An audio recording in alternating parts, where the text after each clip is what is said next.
Hey everyone, I'm Juliette. And I'm Karl, And this is the VISIONURI podcast. where we talk all things eyes. Whether it's eyewear fashion from our collection Nuri Lens or trending eye health phenomena, we cover some of the things that people might not think about related to their eyes, but should.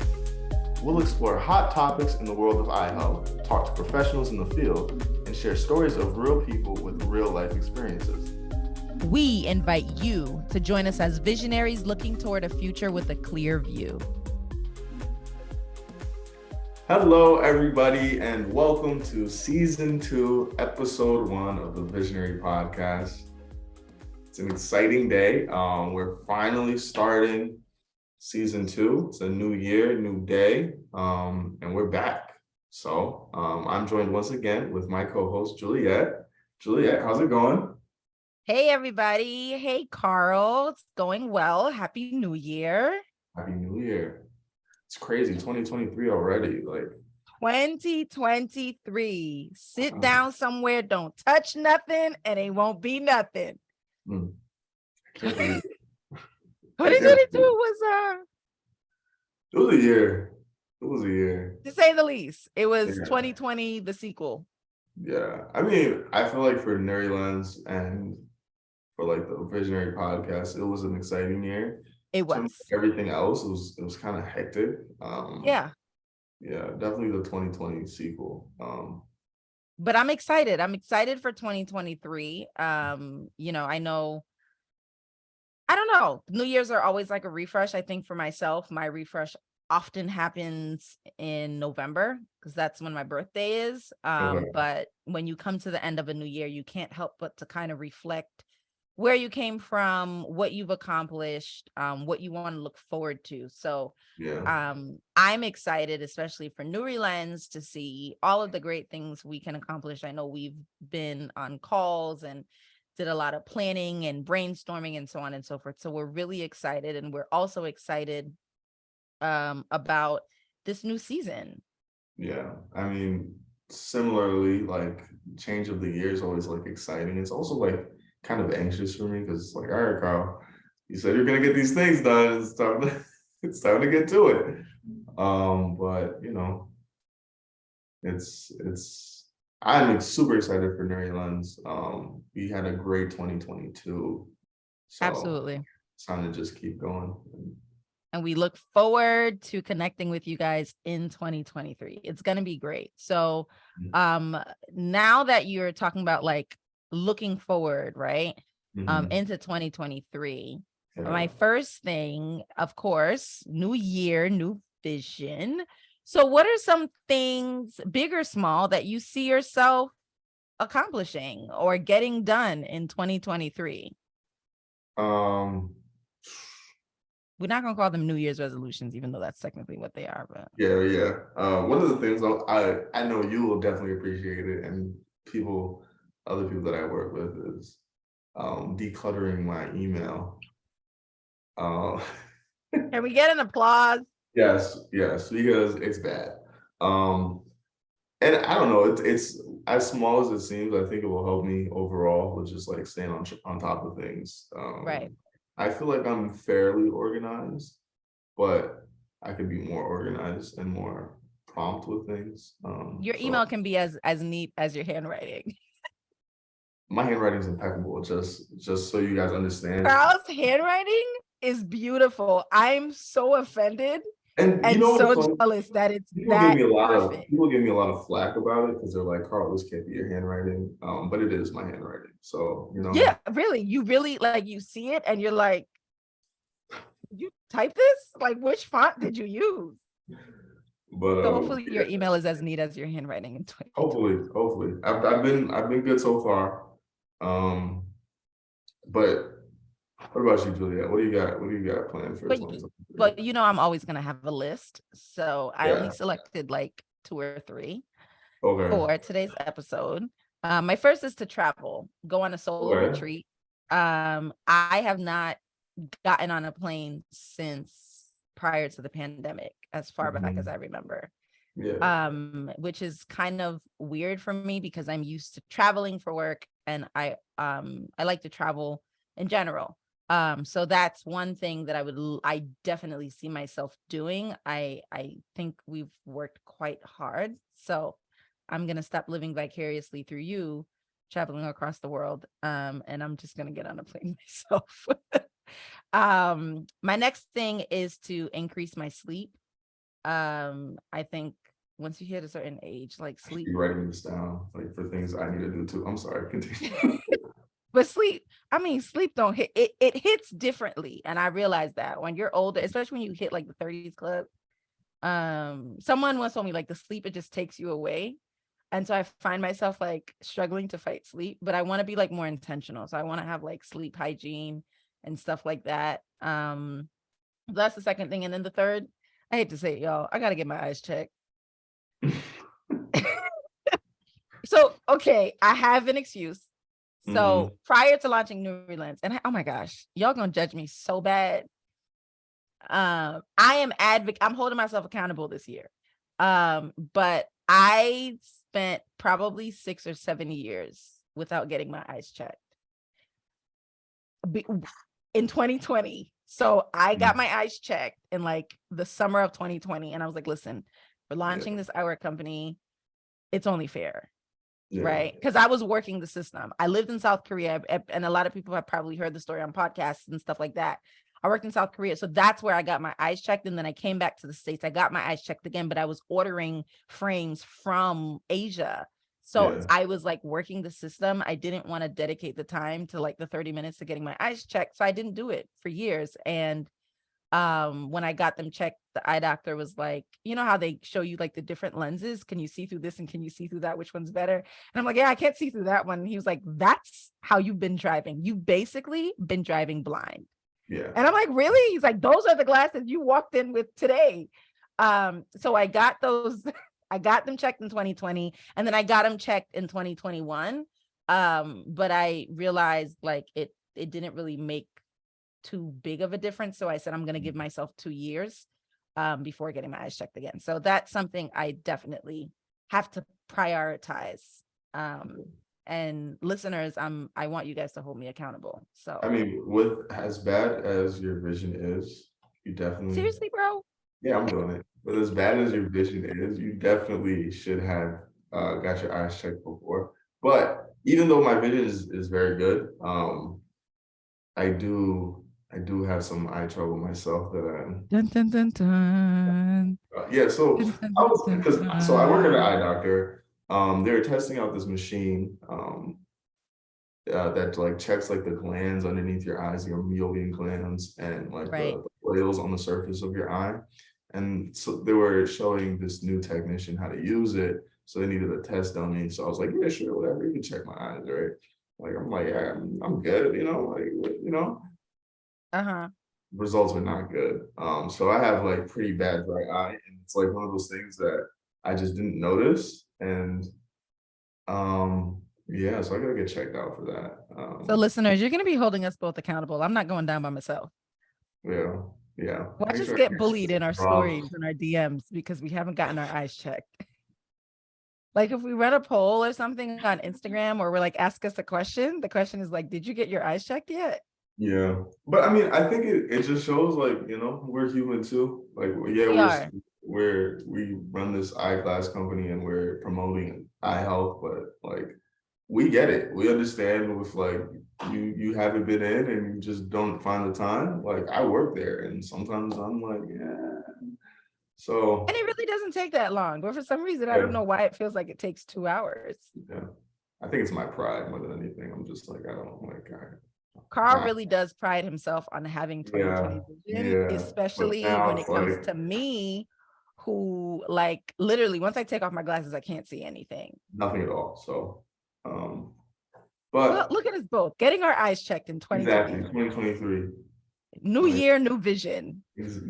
Yes, and new drops for my eyes. New drops for your eyes. So here's my next thing. Let's talk a little bit about what we can expect in 2023. Last year and our last episode of season 1, we kind of recapped season 1, but we took a lot of time to think and to brainstorm what we can do for season 2. So let's talk about that a little bit. Like what can we expect? So season 2, exciting. So we did a lot of brainstorming about this, about like how we could change it up, keep you guys engaged, get more listeners, get a nice fan base. So what we're trying to do involves, we're going to get some more guests on the podcast coming up, Mhm. be more consistent when dropping our episodes as well. So keep on the lookout, stay in your, wherever you listen to your podcast, like us, so you can get the updates when we drop our new episodes. And then we're also going to be doing some visionary, like vlog type things where we go on the road and we do like the pop-up events, and you'll see those on the YouTube channel as well. So a lot of exciting stuff. Did I miss some things, Julia? I don't know. We're going to be bringing on guests, and we can't tell you who they are yet, but they're some of our favorite people. At least for the first season 2. They're some of our favorite people, and they're going to be adding to the conversation on eye health and different things that impact our eye and our vision health. So I'm also excited about that, because it, I'm an emotional person, so I might like drop a tear or something. Yeah. Throughout the conversation. We're not calling them guests. We're calling them visionaries. We are calling them. I like that. Why do we come up with all these ideas on the spot? I like that. We're inviting visionaries or visionuries. Okay. Visionaries to come on the podcast and kind of not kind of, but share their perspective. But yes, and I'm also excited for the vlog. We definitely want to I definitely have to step out of my bubble a little bit more, out of my cocoon, and we're going to be not only connecting with you guys, but connecting with other people, and we want to bring you on the journey with us. Maybe we can even bring them on the journey of us getting our eyes checked in our vlog. Because we have to prove it to you. We have to prove it to you. But I don't know. They're gonna be like, I'm gonna be so disappointed when the doctors tell me all this bad news. But maybe that's what the viewers want. I'm gonna just have to take what they give me. Yeah. I know you're gonna be disappointed, but I'm just gonna be like, it's another day. just tell me the damage. But yeah, I'm very much excited about the vlog and us taking you on the journey with us. So stay tuned. Yeah, stay tuned. So I know, like for a lot of people, it's like New Year's, but it's a little more than New Year's on this side of the fence. You know what I'm saying? So Juliette, let the people know. So everybody sees these chic 1804 frames that we are wearing. The 1804s were named after Haiti. On January 1st, Haiti became the first free Black republic in the Caribbean and around the world. And so on January 1st, it is Haitian Independence Day. It is a huge, huge thing for us as Haitian people. It represents the strength, the resilience.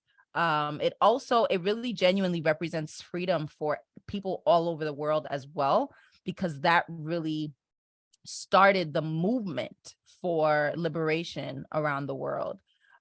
So it's for Haitians, it's not just New Year's Day. I think we care less about it being New Year's Day than we do about Haitian Independence Day. That's a fact. And we have a national dish. It's called soup jumu. In English, it's, I would say, a squash soup. Yeah. And it has a number of different ingredients and seasoning and so on and so forth.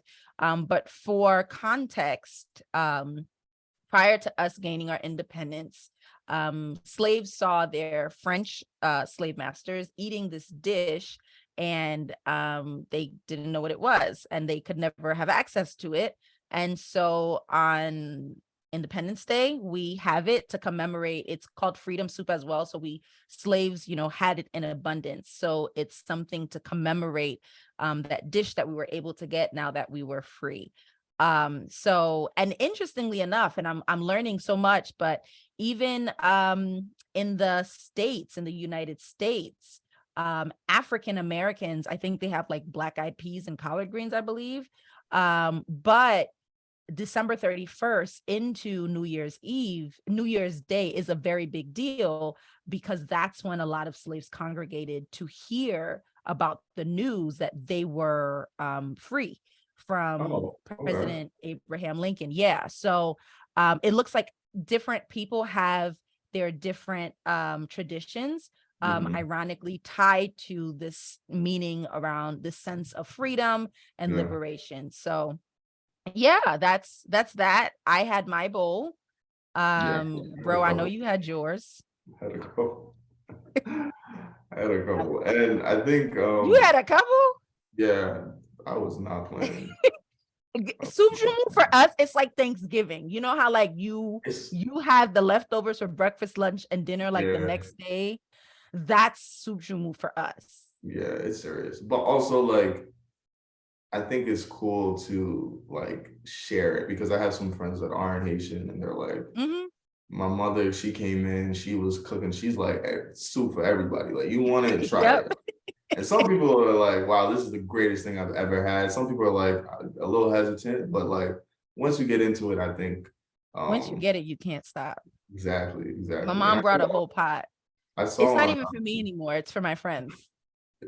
I got a pot waiting, and it's literally for my friends. Like my mom was like, it's not about us anymore. Yeah, no, 100%. And I saw something on Twitter that I thought was funny. Is like they're calling it Soup Jamal on like and you know, someone said that I guess like they had their friend try it and they're like, oh, I had a bad experience. I never want to have this anymore. And the person said that's because you had Soup Jamal. Yeah, you had Soup Jamal. Yeah, it's like you didn't get it from the source, right? Because we don't have Jamals in Haitian culture. No. That's an African American. It's more an African American. It's a beautiful name, by the way. We're not mocking it, but yes, it's soup joumou. And interestingly, what I noticed is that usually like when it gets to like the last week of December, especially like other West Indians, Jamaican, Trinidadian, et cetera, they're putting the posts on Twitter, on Instagram, on Facebook, like, where are my Haitian friends? Yes, where is my bowl of soup? Who is cooking? But I noticed my friends who used to be among those people who post, now they're silent. They're silent because they know they're covered. They're like, yeah, we know we're gonna have our fix. Why would we do a call out? They got a story every, around that time the year's ending, it's like I gotta find a plug. Like, where am I? Right. So once you know you have your plug, you don't participate in finding anymore. Because you don't want to broadcast that. Now everybody knows where you know what I'm saying? Right. And for us, we're taking the hit. People looking at us side eyes like, I didn't get my bowl. It's like, whoa, like how was I gonna know? But anyway, yeah. So happy Independence Day to Haitians all around the world. The diaspora. I can't get that word right for the life of me. Y'all, it's diaspora in Creole, and that's the way I know it. But happy Independence Day. Today I believe is I believe it's like Ancestors Day, if I'm not. It's paying homage to our ancestors who fought to get our freedom, which is January 2nd, the day that we're recording this. So yes, happy Independence Day, and happy Independence Day to people around the world. It's symbolic of freedom. It's symbolic of unity, liberation. Our mantra for our country is l'union fait la force. And when there is unity, there is strength. So if there's something we can pass over to you today, insert tear from the right eye. It's that meaning of unity and strength and liberation. So yes, happy Independence Day. Yeah, of course. And now we are going to go to Karl's favorite segment. Who's wearing what? Who's wearing what? So you not know your favorite segment? Is it not your favorite segment? We know what my favorite. Your joke is clearly my favorite segment. The riddle at the end. That's why we put it at the end. We put we save the best for last. But anyway. So we was just talking about, the world, like unity, freedom. Something that was big recently that kind of brings everybody together. Everybody, like, I could hate all the people in all these countries, but it's like, you know what, the World Cup, it kind of, everybody's sitting in a chair, everybody's watching together. Yep. So we talking about the World Cup. Yes.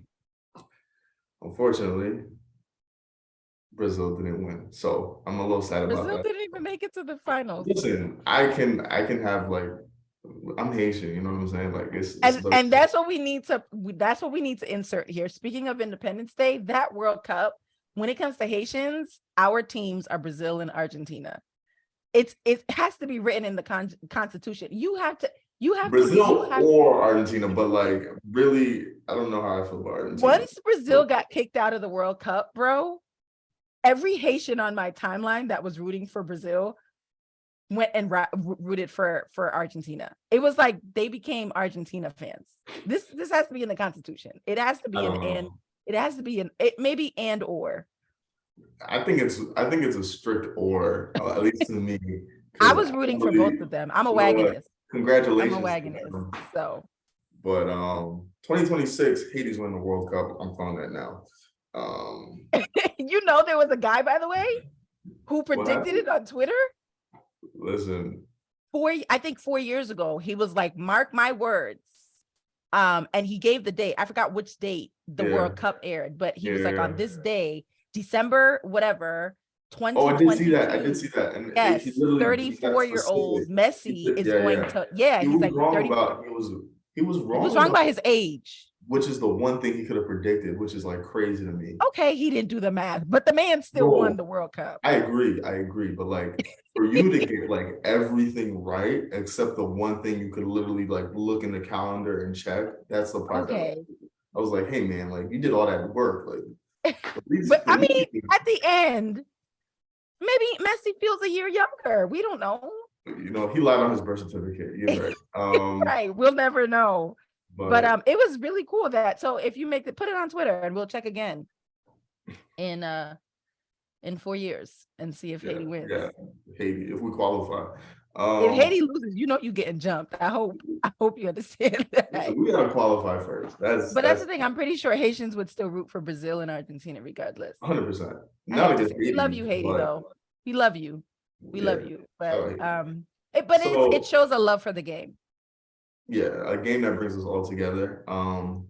And so for our who's wearing what segment, we wanted to pick the two guys who kind of they were battling it out in the final there. So it made the game fun. Yeah. So Juliette, you got Mbappe, and I got Messi. So I'll let you go first. What frames do you think Mbappe would like to wear if he walked into, you know, Nuri Lens? Like, what is he picking? Like, what is he walking out with? I hate to say this, y'all, and I mean, if you're Haitian, you might understand because Mbappe played for France. I'd give him the 1804s. Okay, you're giving him the 1804s. I mean, it's on brand for the episode. It's on brand for the episode. Just because he played for France. Yeah, he needs to get out from them chains. You know what I'm saying? He's liberation. I mean, listen, we're in 2023 now, but France, Haiti was France colonized Haiti. So I mean, for the sake of this episode, it's only right that we give Mbappe I mean, if he won it, and I mean, they said Africa, if France would have won it, technically it's Africa that won the World Cup. So why not pay homage to the motherland? You know what I mean? Because that's where we came from. So I would give Mbappe, and I think it would look nice. I think the Kevazingo would look very good with his complexion. Okay, I think that's it. I think it would look very good with his complexion. Mm-hmm. I think the Kevazingo wood goes very well with melanated skin. I think it's a nice look. So I would give him the 1804s. Okay. I think that's a solid pick. I think I also probably would have strayed that way as well. Either that or the Kairos for him, I think. I would try to keep it. Always trying to come with something deep. It's always you wanting me up. Like, stick to Messi. They gave you Messi. You're right. I apologize. They gave you Messi. I didn't hear that. The team you didn't want to win. They gave you Messi. So for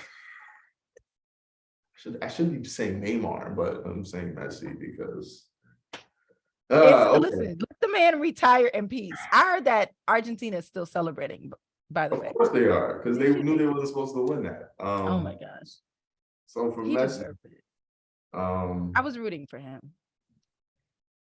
So what do we see on Messi? What are we saying for him?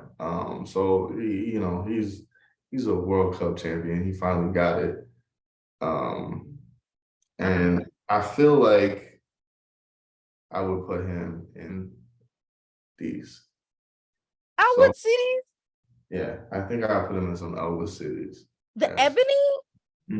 Yep, the Ebony Elwood cities. Yes, 100%. I would have seen him in the Louvre. No, because he's Ebony Louvre. He's a rock star now. You know what I'm saying? He's like, he's him. Like he walk around like. But I know the Elwood cities are your favorite. It's the cool kid frames. Oh, you think? I feel like this would look good. He has a lighter complexion.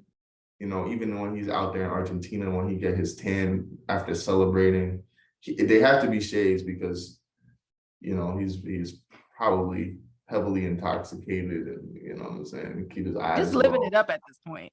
Yes. Living it up. He's retiring literally, like with one of the all of the awards that he could have gotten. I guess it makes sense.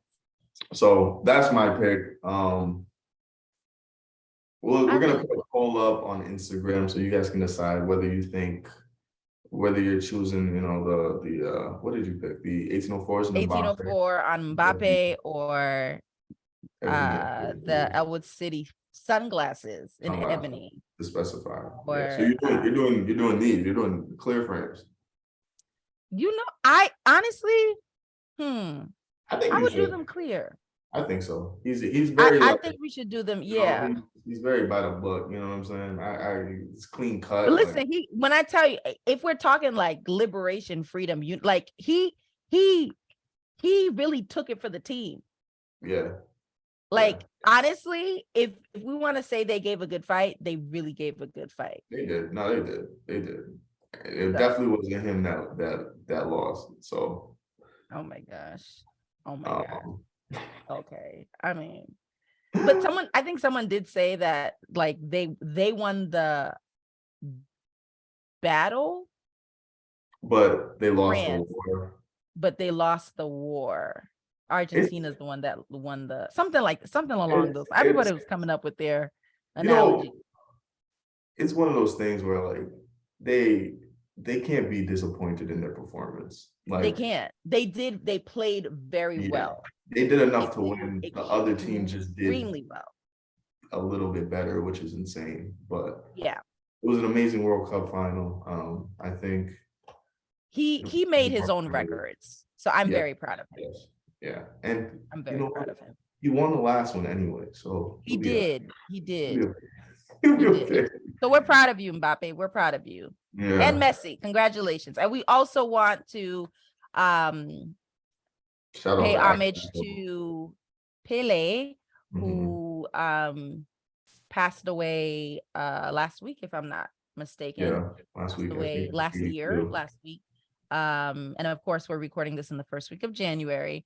So we just want to offer our condolences to all of those who are affected. I know the world is impacted by this because he is the greatest to ever do it at this point. Yes. So, and I know Brazil was your team. So my father is distraught right now. So, you know. Oh. Yeah, that's his guy. I'm not a sports fan. So, but I do sympathize and empathize with those who are mourning his loss. And I can imagine, you know, even fans, I think, you know, like when you're a fan, you don't realize how much impact the celebrity had on your life or a well-known figure until they're gone. So we do offer our condolences. So now it is time to hear our word from our sponsor. This podcast is sponsored by NuriLens, a handcrafted wooden eyewear company. We offer a number of vision and eyewear solutions, whether non-prescription or prescription. NuriLens combines style, performance, and sustainability by creating an experience that encourages self-expression, impact, and improved vision health. Visit www.nurilens.com for more information.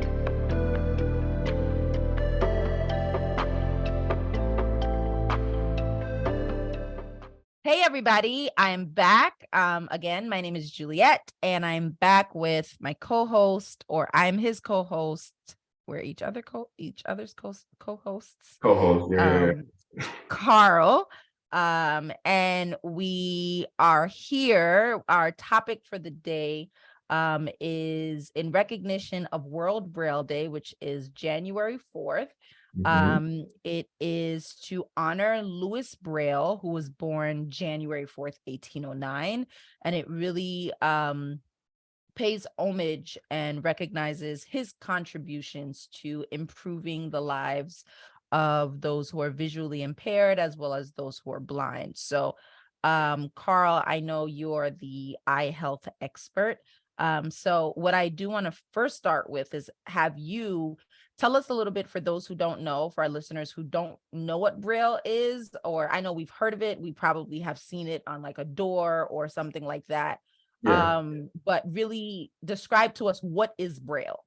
Okay. So, well, one thing that I think you said that just now that was accurate is that Braille is useful for people that are blind, but also visually impaired. So it's not just like full blindness where people are utilizing Braille. It can be very useful for people that are like have trouble reading, so far, so forth. Like they may be able to drive fine, but in terms of like reading small print, they might need Braille for that. So what Braille is, it's a series of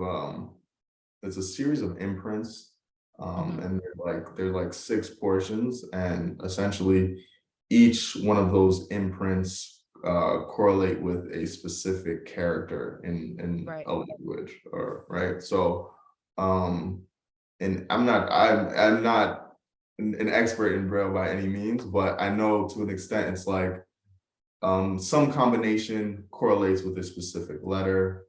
And one thing that's like a big misconception about Braille is that it's a language, but it in fact is a code. So different languages, their characters will translate into different like characters in Braille. So there's like an English Braille, there's like a Spanish Braille, Hebrew. So even if the language is written with a different alphabet structure, there's a code system in Braille assigned for that. That is super cool.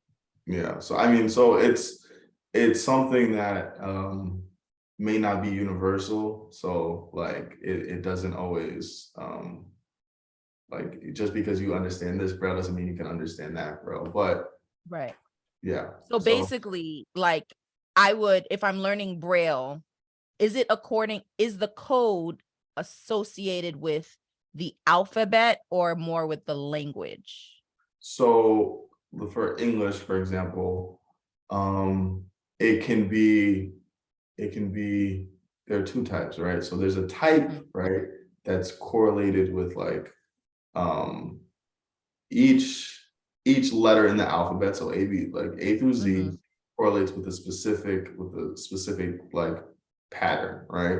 Or like set of imprint, right? And so as they're going like letter by letter, right? And then there's a version that's that combines like shorthand. So yeah. So I guess it's a little bit more efficient, I imagine, so that you don't have to like spell out every single word. So a word like don't, maybe instead of like having to put do not, you can have a shorthand for that. Oh, very nice. Yeah. So really cool. Yeah. So Braille, I mean, it's an essential thing. I think I'm appreciative that it's here for people that are having difficulty with their vision. And you don't realize how many places it's like utilized in. So. I know I've seen it on like in school or in college. Before you walk in the classroom, it would tell you like the room number and it would have the Braille written. But you know, to talk through it like this, it's really interesting. And I'm glad you highlighted the fact that it is beneficial for people who are also visually impaired. Yeah. Because So that's very interesting. I think it's usually the common thought would be it's used for people who are blind. mhm. Yeah. So like something that I remember the first time I was a little confused about is like if you go to like the drive-through at a bank, Mhm. you get to the ATM, there's Braille. And like I remember like Really? how yeah, on the buttons, on the numbers at the ATM. Yes. And it's like, how like how is this coming about? Now, obviously there's a situation where let's say someone is in a cab and they're blind and they're Right. going to the bank, right? Like they could sit in the back and still use it, right?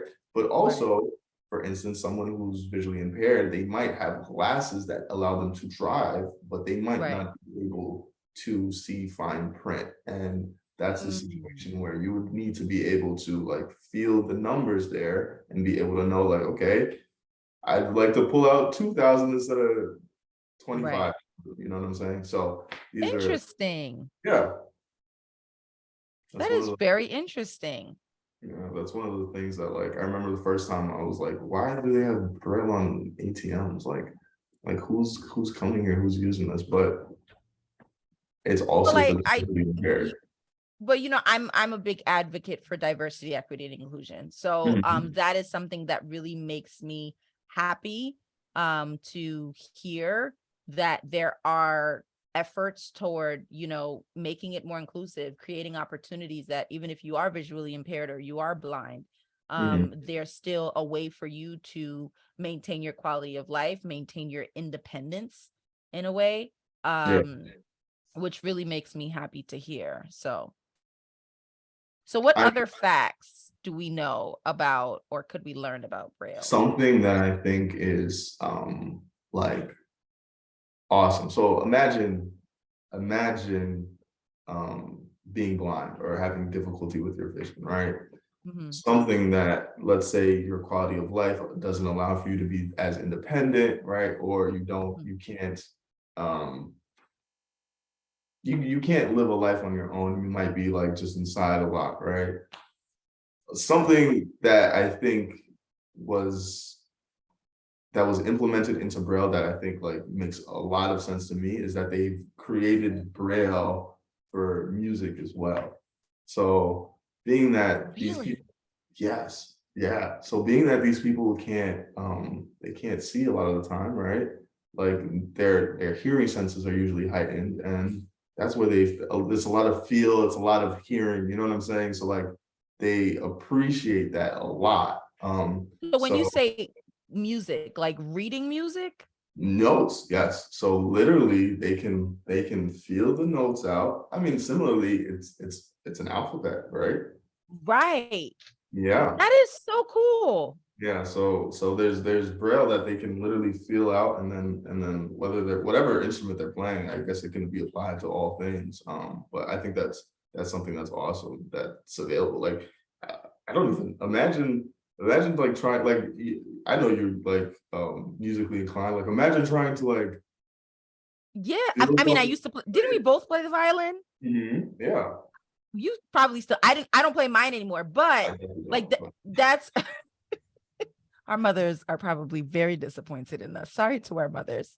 Um, but no, I think about all of like the times you had to do your sightseeing and stuff like that. yeah. But it brings me back to that, like just the experience of maybe someone who had to play the violin. So I would really be interested in understanding what the process would be. Yeah. um like when they're learning the music, do they kind of have to memorize the song so that they're Definitely. able to play? Or because if Yeah. you're singing, of course you can touch the notes Mhm. and it makes it easier for you to recognize them and sing them. Yeah. But let's say you're a drummer, you're a pianist or violinist, how does that work? Well, so from my experience playing the piano, like it's a lot of the time it's okay, I'm gonna learn this right hand part first, right? And then Okay. I'm gonna learn this left hand. So what I imagine is happening is like as you're feeling the braille with one hand, you're trying to play it with the other hand. With I'm the could be other. mistaken.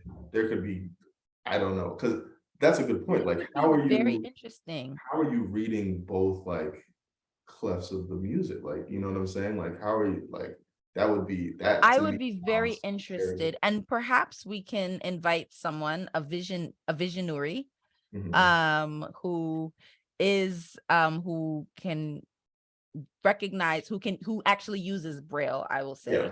Yeah. And I don't want to say they read Braille. I don't know what the proper terminology is, but I would say they can I use think read Braille Braille, is yeah. or read Braille, and like what their experience with it is in terms Yeah. of getting things done and so on and so forth. Or even like, again, playing music. I think that would be really interesting to learn about. Yeah, definitely. I don't know if I'd be able to do it. Like I couldn't, I don't think. I mean, you learn to adjust. I think that's it's a human, you know what I mean? Like if there's something that you don't have, you Mhm. find a way No, to yeah, 100%. accommodate for it. So I can imagine there has to be some type of approach to, again, like if I'm a violinist, I need both of my Both hands. hands. Yeah. I need Yeah. one hand to hold the violin and I need the other to hold the bow. But like you said, like if you're a pianist, you probably can use one hand. But what about like a drummer or something like that? You can't use just one hand. So Exactly. I'd be very interested in understanding like how that works in terms of reading Mhm. sheet music. And Something else that I think would be interesting is like because it's not just the notes, it's also like trying to keep time and right. how do they That's right. because like you know how you can like you can if you see a note on a like you can understand okay that's a C note, but Right. do you know how long the C note is? I don't know if there's like something that they're feeling that allows them to like, okay, this is a quarter note, this is a half note, oh, this is a whole note. Like, how is that That being is right. translated as well? So I don't know. It's interesting. I do know there is like Braille music, sheet music. So I'm glad that that's a thing, but I'm curious to see how they go about explaining all the intricacies of the music. Check us out next year, y'all. We're going to find someone who can crack the code or at least share some insight with us, because that's something that's extremely insightful. And I think I mean, human beings, we're very we're not static beings, right? Mhm. I often say this. We're not static. And so sometimes it's in our human nature for us to define what is normal, right? Or what is standard. But again, we're dynamic beings, right? So what we might perceive as a limitation for someone may not be. And I think it's normal for us to be like, oh my gosh, I feel so bad. How do they do this or how do they do that? But Yeah. I mean, this conversation really, it's enlightening, because I'm pretty sure someone who is visually impaired or is blind and they are a musician, it's nothing for them, right? You learn Yeah. to adjust. But I would love to learn more about that Mhm. experience. You know, what is Yeah. your process like in learning sheet music? I know for myself, I have no memory. So if you know, and but again, when you practice enough, that's another thing as a musician too. When you practice enough, there are things that it becomes like you become like a creature. What is it? Creature by habit. Mhm. But I know for myself, with playing the violin, my memory just goes at like so far. Yeah. Yes. Yeah. So there are things like it becomes natural where it's like, okay, but when I get to a certain point, I'm like, yeah, I need the sheet music. Mhm. Um, so again, I would be interested in, is it something like you play it enough where you can memorize it? And I mean, think of like musicians who learn by ear, Yeah. right? Is Yeah. it a matter of also listening to the song, but also leveraging the sheet music so you understand how long the notes last and so on and so forth, and then coupling Yeah. the two together? That would be very interesting. Yeah. I mean, some of like the greatest musicians, like Stevie Wonder, you know, like Right. he figured something out, and And he's amazing. he's amazing. Like he's one of the greatest of all time. So it's like, is it like an enhancement to his like other senses due to the fact that one is Right. limited and therefore like you said, like my memory is horrible, but I can always just look back at something and like refresh it. And it's like if you can't do that, are you then retaining information better? Are you then like feeling that like you recognizing like distance in relationship to keys and like this key to that key? Like, do you understand it better? I mean, that's an interesting topic. So yeah, we would love, and if you're listening and again you read Braille, we would love to learn about your experience. If you're open to sharing it with us, you can also DM us, you can email us to share your stories and your experience, to even answer some of our questions about what that's like or what the process is like. And we'll definitely share it on the podcast. Okay. And again, happy World Braille Day.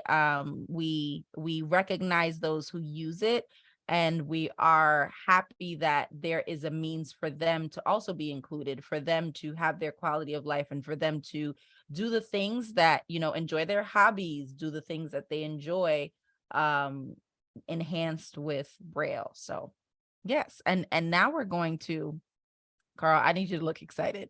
See, here's the thing. I need us to go back to the last episode of season 1 when Karl confessed. I'm gonna let you confess it yourself. I'm not saying anything. Karl confessed that listeners look forward to my riddles at the end of our episodes. Okay, you don't look excited. I need you to look excited and to be excited and to feel excited. Okay, because I have a good one. I have a good one. You ready? And this is a pun, actually. This is a pun. An eye doctor's students are his pupils.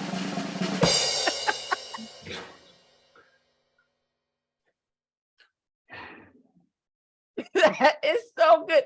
Karl, seriously. You're not even going to smile? Are you floored? I'm almost like crying because it's so good. It's so good. It is so good. And eye doctor students are his pupils. You guys get it?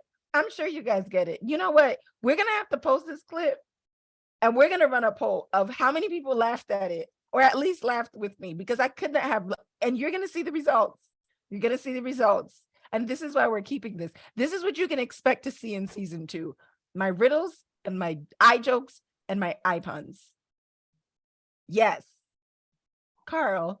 I can't wait. No. This is what I was going to say. I can't wait till we have guests on the show, on the podcast, so that they can also like experience this with me. Because I can't be the only one who's like who's disturbed. Yeah, like who's just over this, So I'm curious to see, like, are they gonna be like, wow, that was the greatest joke I've ever heard, or they're gonna be like, you know what? I understand your pain, Karl. Like, they're good, guys.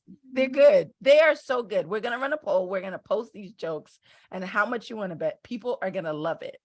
People are gonna love it. You did start to laugh, though. You did start to laugh because it was a good joke. It was a good pun. It was a good joke. He's trying to breathe. It was good. It was good.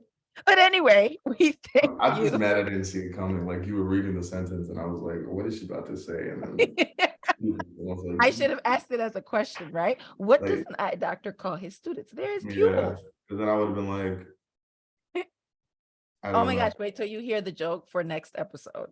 You guys, I actually collect these because I look forward to sharing these jokes and these riddles. So I'm sure you guys are going to be so excited to hear the upcoming ones. But we want to thank you for joining us on our first episode for season 2. Next week we will have a guest, and we will be touching a little bit on glaucoma, as January is Glaucoma Awareness Month. So we look forward to chatting with you. And as always, see through the lens of your purpose. Happy New Year, everybody. Juliette signing out. Hi. Thank you again for tuning into the Visionary Podcast. We hope that you receive some nuggets that will help you make better decisions about your eye health. Anything we've discussed in this episode should not be taken as medical advice. If you have any questions or concerns about your own personal health, please reach out to your doctor. If you like what you've heard, feel free to leave us a review with your feedback. Also, feel free to visit our website at www.nurilens.co for your next pair of frames. We offer non-prescription and prescription options with different features to fit your style and vision needs. Enjoy 20% off your purchase with the code VISIONURI20 today. Remember to see through the lens of your purpose, and we look forward to chatting with you next time.